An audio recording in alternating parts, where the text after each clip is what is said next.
Hello everyone, তো কেমন আছো তোমরা সবাই? আজকে আমি বানাবো প্যানকেক।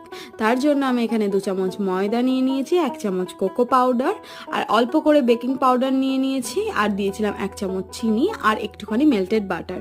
তোমরা চাইলে চিনিটাকে স্কিপ করতে পারো। তারপর ভালো করে মিক্স করে নিয়েছিলাম, আর অল্প অল্প দুধ দিয়ে একটা স্মুথ ব্যাটার তৈরি করতে হবে। দেখতেই পাচ্ছ ব্যাটারটা কতটা সুন্দর হয়েছিল। আর তারপর কিছুক্ষণ আমি একটুখানি ঢাকা দিয়ে রেখেছিলাম যাতে চিনিটা ভালো করে মেল্ট হয়ে যায়। আর তারপরে এদিকে প্যানটা বসিয়ে গরম হয়ে যাওয়ার পর ব্যাটারটা দিয়ে দিয়েছি, আর দেখো কি সুন্দর হয়ে গেছে এখানে।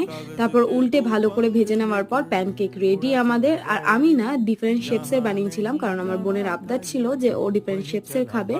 তারপর আমি প্যানকেকগুলো পরপর 4টে নিয়ে নিয়েছিলাম, আর ওপর থেকে চকলেট সিরাপ দিয়ে দিয়েছিলাম।